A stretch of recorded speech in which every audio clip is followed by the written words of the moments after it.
Good morning students. कैसे हैं आप सब? उम्मीद है कि ठीक होंगे। आज का हमारा टॉपिक है शेडिंग इफ़ेक्ट। उसी को हम लोग स्क्रीनिंग इफ़ेक्ट भी बोलते हैं। तो चलिए आज का टॉपिक शुरू करते हैं। ये जो दिख रहा है इसमें ये क्या है? न्यूक्लियस है। ये क्या है? आउटरमर सेल्स है। ये क्या है? इनर सेल्स है। इनर सेल्स में क्या है? इलेक्ट्रॉन हैं। आउटर सेल्स में जो इलेक्ट्रॉन है, जिसको हम लोग आउटर मोस्ट इलेक्ट्रॉन बोल रहे हैं, इस इलेक्ट्रॉन पे दो तरह के फोर्स लग रहे हैं। एक जो है न्यूक्लियस द्वारा अट्रैक्टिव फोर्स, और दूसरा इनर सेल्स में जो इलेक्ट्रॉन है उनके द्वारा रिपल्सिव फोर्स। अब सवाल ये उठता है कि इसमें शेडिंग इफेक्ट किसको कहते हैं? तो चलिए हम लोग जानते हैं शेडिंग इफेक्ट किसको कहते हैं। इनर सेल्स में जो इलेक्ट्रॉन है उनके द्वारा जो रिपल्सिव फोर्स लग रहे हैं आउटर मोस्ट इलेक्ट्रॉन पे, उसी को हम लोग क्या कहते हैं? शेडिंग इफेक्ट कहते हैं या स्क्रीनिंग इफेक्ट कहते हैं। और एक पॉइंट और ध्यान में रखना है कि शेडिंग इफेक्ट या स्क्रीनिंग इफेक्ट जो है हमेशा किस में लगेगा? वन इलेक्ट्रॉन के लिए नहीं लगेगा, हमेशा जो है मल्टी इलेक्ट्रॉन एटम्स में लगेगा। तो अभी तक जितना भी पॉइंट हम बोले हैं वो सारा जो है यहाँ पे लिखा हुआ है। चलिए एक बार पढ़ लेते हैं। लिखा हुआ है कि in multi electron atoms outermost electron, यानी कि इस इलेक्ट्रॉन की बात कर रही है, दो तरह के फोर्स जो है उस पर लगते हैं। हमने बताया कौन कौन से?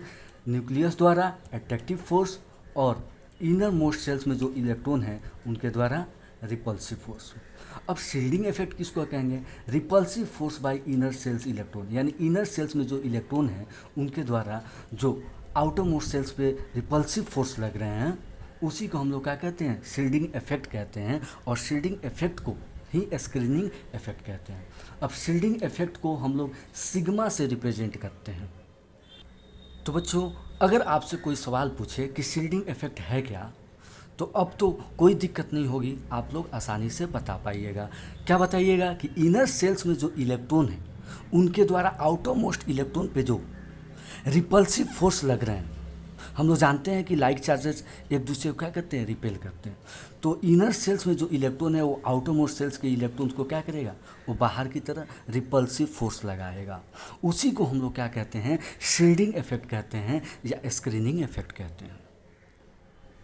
एक पॉइंट और ध्यान में रखिएगा कि न्यूक्लियस के जितने करीब रहिएगा, न्यूक्लियस के जितने भी करीब, उतना जो है शील्डिंग क्या होगा? ज़्यादा होगा। जैसे एस जो है न्यूक्लियस के करीब होता है तो वो जो है ज़्यादा शील्डिंग करता है कंपेयर टू पी। पी जो है वो ज़्यादा शील्डिंग करता है डी और एफ से।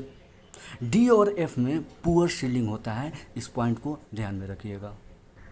ये जो है वो ऑर्डर ऑफ शील्डिंग इफेक्ट को क्या करना है? बताना है। ये कुछ क्वेश्चन है जिसमें ऑर्डर ऑफ शील्डिंग इफेक्ट को क्या करना है? बताना है।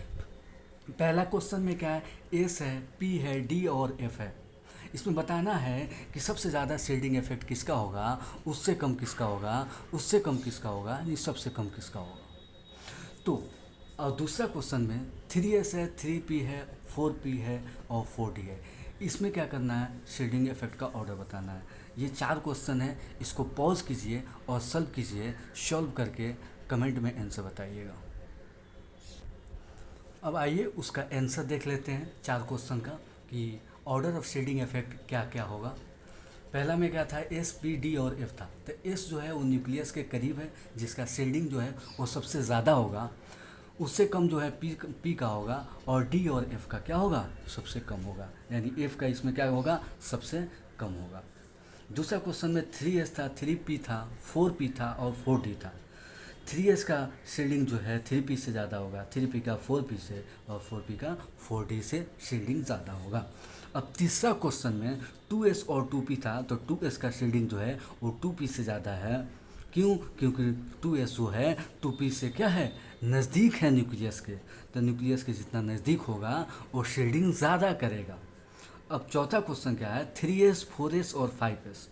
तो 3s का शील्डिंग 4s से ज़्यादा होगा, 4s का शील्डिंग 5s से ज़्यादा होगा। वीडियो अच्छी लगी हो तो लाइक करें, शेयर करें और सब्सक्राइब करें। और कोई भी प्रॉब्लम हो तो आप कमेंट करें, उस पर वीडियो आपको मिल जाएगा। Thank you very much.